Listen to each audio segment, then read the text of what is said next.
En esta presentación abarcaremos desde la historia hasta el desarrollo de esta técnica, comprendiendo los tipos, materiales, la metodología, procedimientos a seguir y la utilidad clínica a detalle. La electroforesis de proteínas es un método de estudio ya muy empleado en el ámbito clínico, debido a su gran eficiencia en el uso de esta. En el laboratorio clínico, la aplicación más importante de la electroforesis es la separación de proteínas presentes en el suero, orina y otros fluidos biológicos como el líquido cefalorraquídeo y el líquido sinovial. Ya habiendo valores determinados para diversas enfermedades, se logra a través de comparación entre estos y los normales conocer y precisar mejor numerosos cuadros patológicos. Esta técnica se usa principalmente en laboratorios para así, a través de las propiedades de las proteínas mismas, como lo son el tamaño y la carga, lograr separarlas.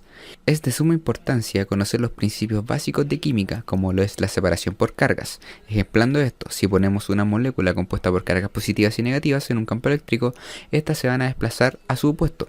Sumándole a esto, el peso molecular influirá en cuánto se van a desplazar, es decir, debido a las diferentes masas, unas proteínas se van a desplazar más que otras. Con esto ya entendido, es posible comprender a fondo los fundamentos de esta técnica a lo largo de la presentación. La electroforesis es una técnica de laboratorio que permite la separación de las proteínas de acuerdo a sus características físicas y químicas. Estas proteínas tienen cargas diferentes y cuando se ponen a este campo eléctrico, estas moléculas se desplazan de acuerdo a esta carga eléctrica y el peso molecular. La dirección de esta migración va a depender del pH de la solución, del punto iseléctrico de la proteína y el grado de desplazamiento, o sea, cuánto se van a desplazar, depende de la carga eléctrica de la proteína y de otros factores como la diferencia de potencial, el peso molecular, el tamaño de esta molécula, la conductividad del medio y del tipo de soporte.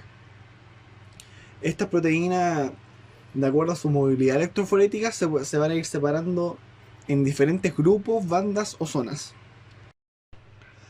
En el laboratorio clínico, la aplicación mucho más importante que se le da a la electroforesis y en la separación de estas proteínas va a ser dentro del suero, la orina y fluidos biológicos como el líquido cefalorraquídeo y el líquido sinovial. Dentro de la práctica, la sensibilidad para detectar los grupos o zonas donde están las proteínas depende del medio en el cual se hace la electroforesis, ya sea de papel de filtro, de acetato de celulosa, poliacrilamida o el gel de agar. O sea, también este medio puede ser ácido o alcalino y también depende de la sensibilidad de los instrumentos y de la habilidad que tenga el operador para poder hacer el análisis y la interpretación correcta que lleva a cabo esta prueba. Esta prueba es muy utilizada como prueba de tamizaje, ya que permite identificar a aquellos pacientes que requieran una cuantificación mucho más específica y sensible, como la nefelometría, la turbidimetría, de acuerdo a la alteración que haya tenido esa electroforesis de proteínas que se hizo. Esta técnica, al igual que el hemograma, permite tener una visión mucho más global con respecto, en este caso, de las proteínas y a la composición y de acuerdo a la homeostasis que tenga el paciente, mediante las alteraciones que tenga en esta prueba, se puede orientar con mucha más racionalidad y llevar a cabo un mejor diagnóstico en el paciente. El término electroforesis es una técnica separativa que emplea un campo eléctrico aplicado, que actúa sobre partículas cargadas, causando su movimiento a través de una matriz. El primer aparato sofisticado de electroforesis fue desarrollado por Tiselius en 1937. Su trabajo le valió el premio Nobel en 1948. Además, Tiselius desarrolló el concepto de frente móvil, que más tarde se conoció como electroforesis de zona, y se usó para separar proteínas en solución. Entre 1940 y 1960 existió un desarrollo de la electroforesis aplicándose a diversas moléculas, desde proteínas grandes hasta aminoácidos e iones inorgánicos. A la electroforesis de zona se sumaron además el isoelectroenfoque y la isotacoforesis. Estas están basadas en diferentes propiedades físicas. Gracias a esto, se permitió realizar análisis separados en una misma muestra, o bien combinaciones de métodos. Smithies, en 1955, introdujo el uso de geles de almidón y 2 años más tarde el uso de acetato de celulosa. En 1959, Ornstein y Davis, Raymond y Weintraub usaban un gel de poliacrilamida. Y a principios de los 80 fueron introducidos los capilares, gracias a Jorgensen y Lukács. Finalmente, a lo largo de los años, ha evolucionado estas técnicas de detección, como por ejemplo el teñido químico, técnicas inmunoelectroforéticas, análisis bidimensional y varias técnicas de inmovilización de membranas. Hoy en día, la electroforesis se aplica en análisis de muestras biológicas y es ampliamente usado en análisis de DNA. Existen diversos tipos de electroforesis, de las cuales podemos nombrar electroforesis de frente móvil, electroforesis en gel, electroforesis capilar y la electroforesis bidimensional. Partiendo por la primera, la electroforesis de frente móvil es un medio en el que las partículas se mueven libremente en el medio en el que se dispersan. El material a separar se introduce en el tubo en forma de U y se disuelve en un tampón con pH y fuerza iónica apropiados. Los electrodos se colocan en los dos brazos del dispositivo y se genera un campo eléctrico en los dos brazos, entre los dos brazos, de modo que las moléculas de muestra cargadas, como las proteínas, migran a los electrodos de polaridad opuesta. La electroforesis en gel se lleva a cabo en una matriz polimétrica con estructura de gel porosos, cuyos poros contienen una mezcla tampón y en ella se realiza la separación. Se ha observado que este medio puede desempeñar el papel de tamiz molecular, retrasando la migración de la sustancia a analizar en diversos grados según el tamaño de la porosidad del polímero y el tamaño del ion a analizar. La electroforesis capilar se basa en el mismo principio de la tecnología de la electroforesis convencional, pero el uso de diferentes condiciones y técnicas puede darnos una serie de ventajas al respecto. La ventaja de esta tecnología es que el capilar suele estar recubierto con una capa de poliamina. La electroforesis capilar se basa en el mismo principio de la tecnología de electroforesis convencional, pero el uso de diferentes condiciones y técnicas puede darnos una serie de ventajas al respecto. La ventaja de esta tecnología es que el capilar suele estar recubierto con una capa de poliamina, que tiene mayor rigidez y resistencia, por lo tanto tiene una ventaja, que puede hacer que la luz sea visible en línea. Usando esta técnica descrita, se pueden separar simultáneamente cationes, aniones, proteínas, macromoléculas y sustancias no cargadas. Finalmente, la electroforesis bidimensional. La electroforesis bidimensional se basa en una mezcla de proteínas y las separa según sus dos propiedades moleculares, una en cada dimensión. El método más común es separar en la primera dimensión por enfoque isoeléctrico y separar en la dimensión por electroforesis de poliacrilamida, basada en el peso molecular. Es esta misma la cual entra en la electroforesis de proteínas en geles de poliacrilamida con SSPH, la cual se explicará de mejor forma a lo largo de la presentación. Bueno, para entender la electroforesis de proteínas hay que también tener en cuenta los materiales y reactivos que se tienen que tener para llegar a realizarla. Entre estos vamos a encontrar la fuente de electroforesis, el baño de incubación, la cubeta con cristales, con peines y separadores, el formador de geles, ya que hay que formar el gel separador y el gel concentrador. Vamos a tener la pipeta, por ejemplo, para tomar muestras. Y vamos a encontrar dentro de las soluciones la acrilamida y bisacrilamida, que esta va a contener un 30% de acrilamida más un 0,8% de bisacrilamida preparada en agua destilada, que va a funcionar como medio de soporte, y la polimerización de sus monómeros va a producir cadenas lineales. Al controlar las concentraciones de ambos, vamos a obtener diferentes diámetros de poros y de esto, por lo tanto, intervalos entre las proteínas. Vamos a tener la solución SDS, que es un detergente aniónico, 2-desilsulfato sódico al 10% en agua destilada. Este va a actuar rompiendo los enlaces no covalentes en las proteínas, desnaturalizándolas, provocando que estas moléculas proteicas pierdan su conformación nativa, ayudando así a la separación de estas. Vamos a tener también la solución de persulfato amónico, 100 mg por ml en agua destilada, el cual es un agente iniciador de la polimerización. Y por último va a estar el TEMED, que va a acelerar la reacción de polimerización de la acrilamida, pues va a propagar la generación de radicales libres. Vamos a tener también los tampones, como por ejemplo el tampón del gel separador, que este es un tris, un molar pH 8,8, que este tris es regulador de pH. Va a estar también el tampón del gel acumulador, el cual se usa un tris 0,5 molar pH 6,8. Va a estar también un tampón muy importante, que es el de ruptura, el 5 que contiene 2,5 milímetros de solución de SDS al 10%, va a contener 2 milímetros de 2-mercaptoetanol, va a tener 0,5 milímetros de azul de bromofenol, 0,05%, va a tener 0,3 milímetros de tampón de electroforesis, 1 milímetro de glicerol y 0,5 milímetros de tris, 0,5 molar pH 6,8. Vamos a tener también el tampón de electroforesis, que contiene 14,4 gramos por litro de glicina, 3 gramos por litro de tris, que es la base, y 10 milímetros por litro de SDS al 10%. Como dijimos antes, el tampón de ruptura contiene glicerol, el cual va a aumentar la densidad de la muestra y que ésta se deposite en el final del pocillo. También está el marcador preteñido de peso molecular, como el azul de bromofenol, que este va a indicar la posición de las muestras durante la electroforesis. Y por último vamos a tener la solución de tinción, que contiene azul de cromací, que este es el reactivo capaz de teñir las proteínas de forma específica. Es en esta tinción en donde se debe incubar el gel una vez terminada la electroforesis. Y también vamos a tener la solución de colorante, la cual va a quitar los restos del azul de cromací. Para llevar a cabo el procedimiento, el primer gel en hacer es el gel separador a un 7,5%.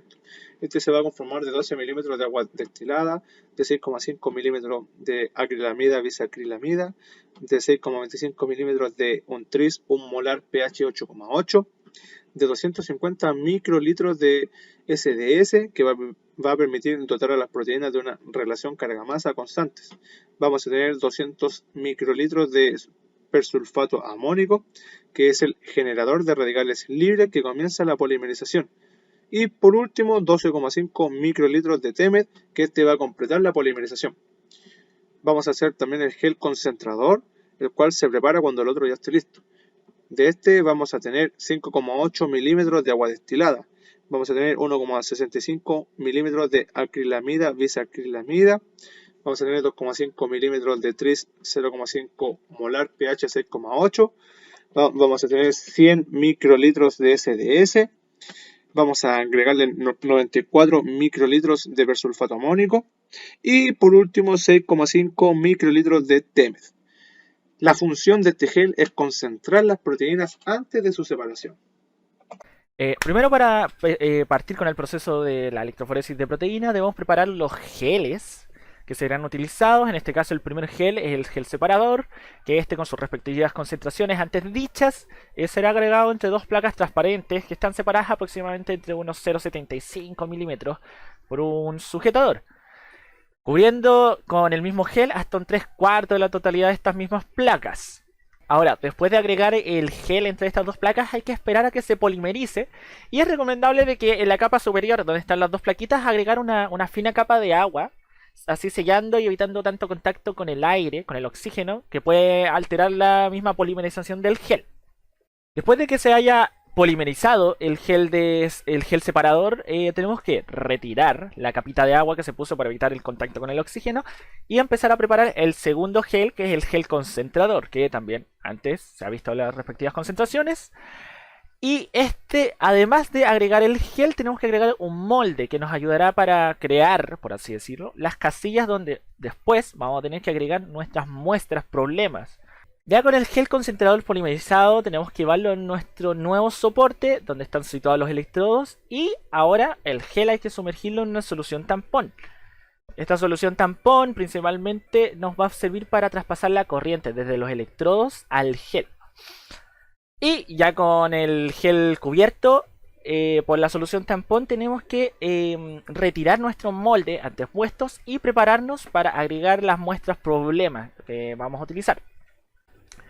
Ahora, hay otros marcos que nos pueden servir para referenciar dónde quedaron las celdas que hicimos previamente con el otro marco. Entonces, ya ubicando estas celditas, tenemos que empezar a agregar nuestra muestra problema, el cual ya ha sido tratado previamente con una tinción colorante, que en este caso es el azul de bromofenol.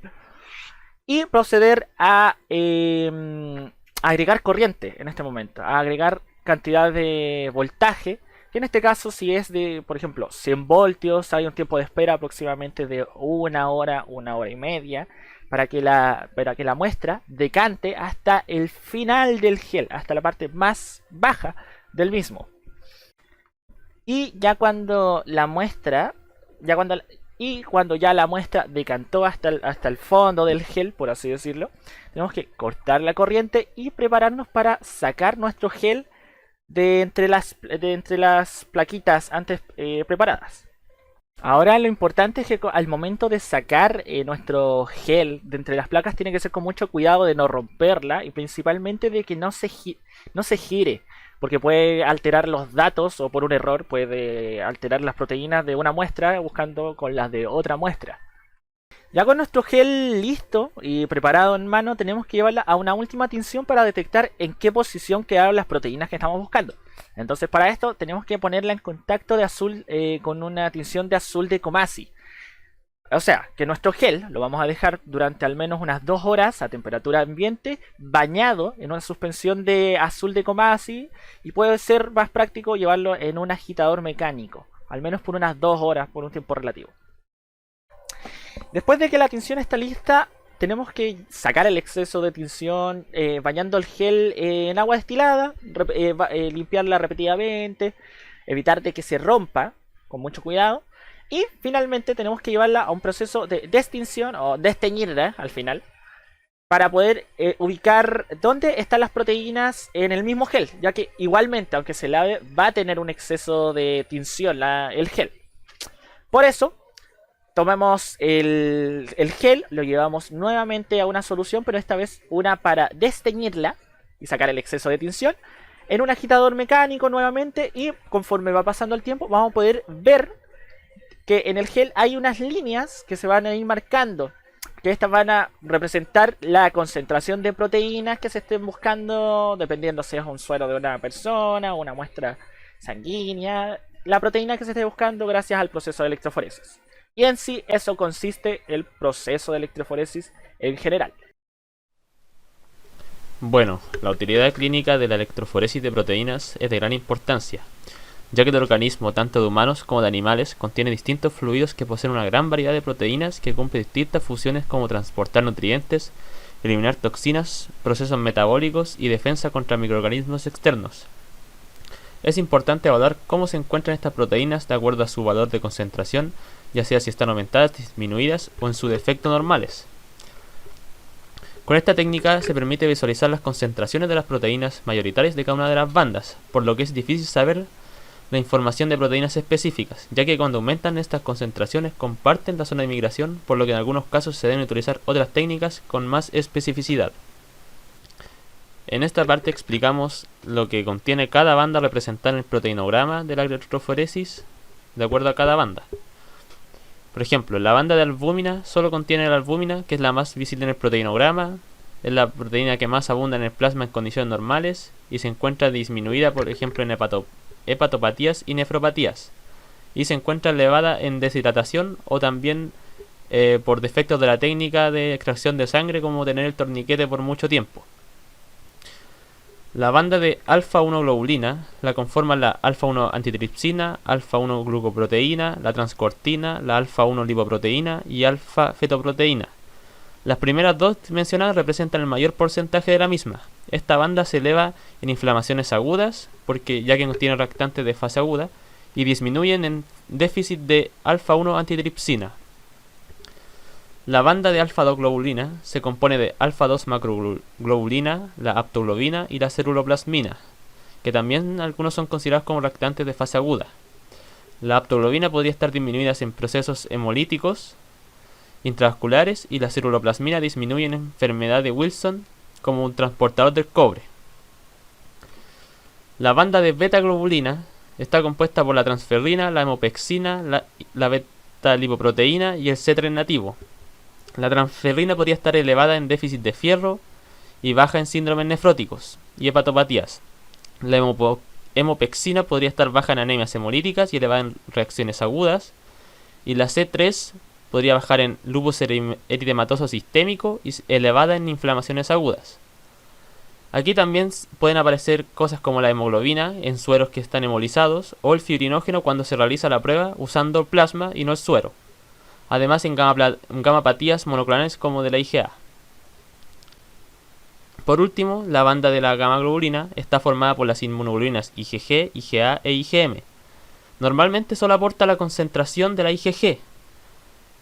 La elevación de esta podría significar una gamapatía policlonal donde todas las inmunoglobulinas están aumentadas y se ve una curva simétrica, o en el caso de que sea una monoclonal, se aparece una sola cadena de inmunoglobulinas. Un proteinograma normal debería verse como el de la imagen. Sin embargo, sabemos que las concentraciones de estas proteínas pueden disminuir o variar según esté presente o no una patología, por lo que han surgido patrones electroforéticos para determinar si se cuenta o no con una patología presente, como en los siguientes casos que pusimos de ejemplo. Por ejemplo, el de la cirrosis hepática, que es una hepatopatía, se ve un descenso de todas las proteínas sintetizadas en el hígado y los niveles de albúmina están disminuidos y hay un aumento de las bandas de inmunoglobulinas que están en la banda gamma. También está el patrón electroforético de una inflamación aguda, donde se ve un aumento de los reactantes de fase aguda positivos, como son la alfa-1-tripsina, la ceruloplasmina, la aptoglobina y el C3. Y hay una baja en los reactantes de fase aguda negativos, como lo son la albúmina y la transferrina. Y por lo que se ve en la imagen es caracterizado por un aumento de las bandas alfa-1 y alfa-2 y una baja de la albúmina. Ahora, como conclusión por parte del grupo, llegamos a que la electroforesis de proteínas tiene una gran importancia práctica en el área de investigación y también en el área médica, ya que nos puede ayudar mucho en pesquisar y analizar personas que estén sufriendo diferentes patologías, como se había dicho, cirrosis hepática, mononucleosis infecciosa, entre otras. Otro punto también es las diversas cantidades de técnicas existentes para poder realizar una electroforesis de proteína, ya que, como he dicho antes, nosotros explicamos el SDS page, pero también hay otras variaciones o formas de realizarla y llegar al objetivo de la técnica. Y finalmente, la importancia del tiempo que se realiza la técnica, en este caso la SDS page fue promedio mínimo, toma horas para realizarse, no es una técnica exactamente rápida como para detalles de urgencia, pero es práctica para más en el área de investigación. Y la capacitación del usuario para realizarla tiene que ser ad hoc, porque para realizarla bien debe ser instruido y conocedor de las diferentes soluciones y procesos que debe realizar la maquinaria, como él mismo, para crear los geles y poder llegar a un resultado óptimo y esperado. Y bueno, profesor, muchas gracias por su atención. Esta fue nuestra presentación.